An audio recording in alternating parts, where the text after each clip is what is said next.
はじめまして、軍事フォトジャーナリストの菊池です。今回ですね、記念すべき第1回はですね、ブルーインパルスが東京上空を飛んだ、それを撮ってきたという話をちょっとしたいと思います。はい、ですね、本当にずっとね、世界と敵となっている、人類の敵となっているコロナ、ね、新型コロナウイルスに頑張ってるですね、医療機関の方々とかですね、あとは都民のみんなをですね、応援しようということで、ブルーインパルスが東京を飛んだわけなんですけれどもですね、それで前日の28日ぐらいにですね、飛びますよということを、防衛省からお知らせがあってですね、きっとこれをご覧になっている方も多くの方がいろんなところに行ったと思います。で今回はですね、あんまり飛行ルートが明確に出されなかったんで、結構やきもきされた人も多かったと思いますし、実際発表されたのが、ね、飛ぶ29日のお昼ぐらいだったですかね、お昼前か、11時ぐらいに発表になったぐらいだったんで、結構ね、みんなドタバタだったと思います。で、僕はですね、悩みました。やっぱりね、ブルーインパルスが東京飛ぶ、だったらなんか東京と、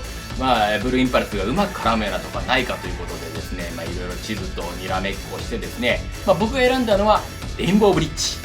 はい。なんでレインボーブリッジっていう人も多いかもしれませんけれども、実はですね、レインボーブリッジって下がね、通路になってるんですよ。で、東京湾にかかる、東京港にかかる橋であるとともにちょっと高さがあって、で、そこからね、ちょうどね、スカイツリーと東京タワーがちょうど目の前に一望できるんですよね。なんでそこに行けばスカイツリーも撮れて東京タワーも撮れて両方行けるのかなっていうことでですね、僕は行ってきましたのでですね、まずはねちょっとその時の映像を見てもらいたいと思います。どうぞ。はい、どうも、今日はですねブルーインパルスをどこで撮ろうかなということで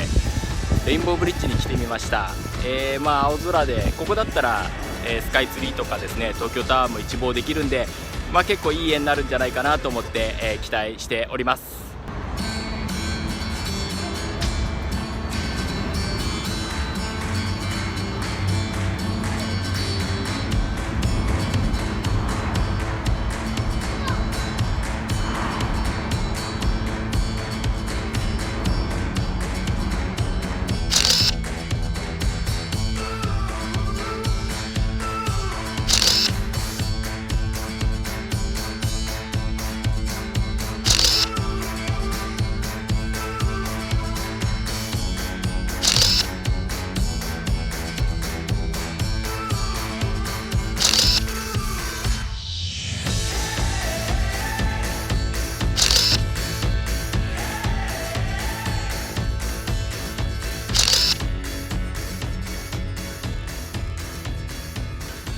はい、というわけでですね、こんな感じだったんですよね。結果的に言うとですね、ちょっと思ったよりもブルーインパルスの高度が高かったっていうのもあったりとかですね、あとね、コースが、僕が実際レインボーブリッジにしようと思ったのも、公式発表の前だったんで、なんとなく都内でってことでそこを選んだんですけど、もうちょっとね、東京タワーとかスカイツリーとかのね、そばに行っても、またね、いい絵が撮れたのかなとも思ってます。実際僕もツイッターとかインスタで見させていただきましたけど、皆さん本当にいろんなアイディアをね、出していろんなとこで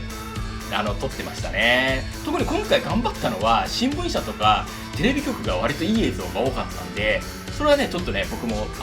驚いたというかですね、で、かつ感動しましたよね。特にテレビ局なんかはね、空撮をしてたのがいくつかあってですね、なかなかブルーインパルスで下にね、東京都の街並みが、ビル群があって、ブルーインパルスがあって、それをさらに上から撮るっていうのはなかなか見れない映像だったんで、うわーすごいなーなんて思ったりしてます。いやー、今回のブルーインパルスもやっぱりね、その東京上空で白いスモークをわーっと引いてるところっていうのは本当に印象的で、いろんなところでね、皆さんもご覧になったと思いますけども、白い煙って僕もよく聞かれるんですけど、どうやってやってんのかってね、飛行機ってほらよく僕らも旅客機なんかね、空を見上げた時に旅客機見ると白いね煙が出る、あれとはねちょっと違うんです。実は人工的にやってるんですね。あれはね、実は T4 ね、ブルーインパルスの元になっている T4 練習機っていうのはエンジンが2つあります。で、左右それぞれについてて、でエンジンと同時に当然排気口もあるんですけれども、右側のね、排気口のところにね、ちょっとねほんと小さいノズルが出てるんですよ。でそこからねスピンドルオイルっていうのを出します。そのオイルを出して、噴射してるんですよね。でエンジンの排気口の熱で温めて気化させるんですよ。でそうするとオイル人工的に温めてるもんで、結構ね立体的な白いスモークになってるんですよね。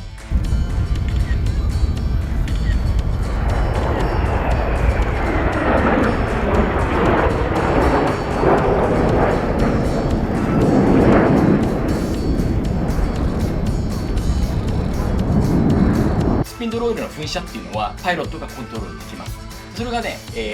右手でこう操縦桿を握りますよね。でそうするとね、ちょうどね、人差し指にかかるところにボタンがあります。トリガーというんですかね。そのボタンをね、押すと、オイルが出る感じになってます。ただですね、これね、ただ押しは出るってもんでもなくてですね、排気口の熱で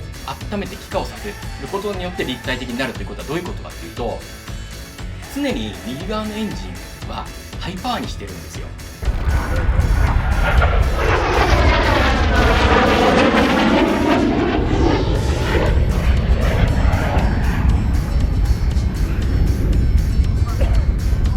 でそのね、エンジンのコントロールっていうのが左手でやります。で、ちょっとね、白いね、こう取っ手がついてるレバーなんですけども、でこれもね、左右エンジンごとにレバーがありまして、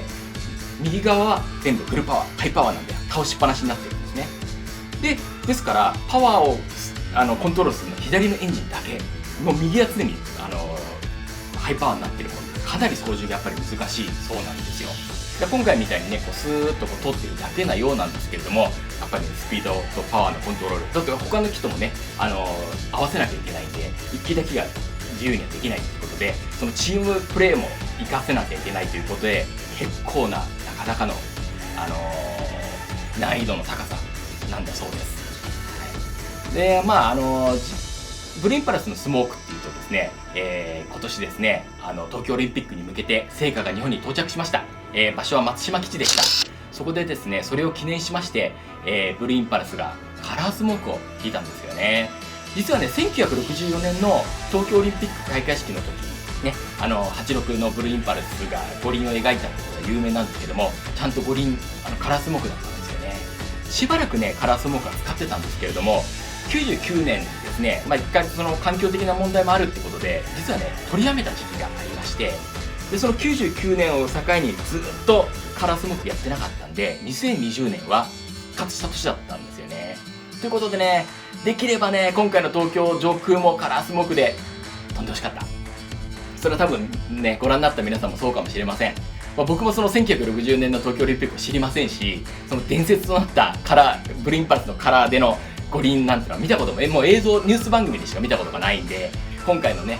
コロナの対策でね、医療関係者の応援ということでね、カラースモークでバーッとね、東京上空を飛んで欲しかったなというふうに思ってますけどもね、皆さんどうでしょうかね。はい、というわけでですね、こういう感じにですね、今後はですね、私の取材してきたことで、その取材の裏話、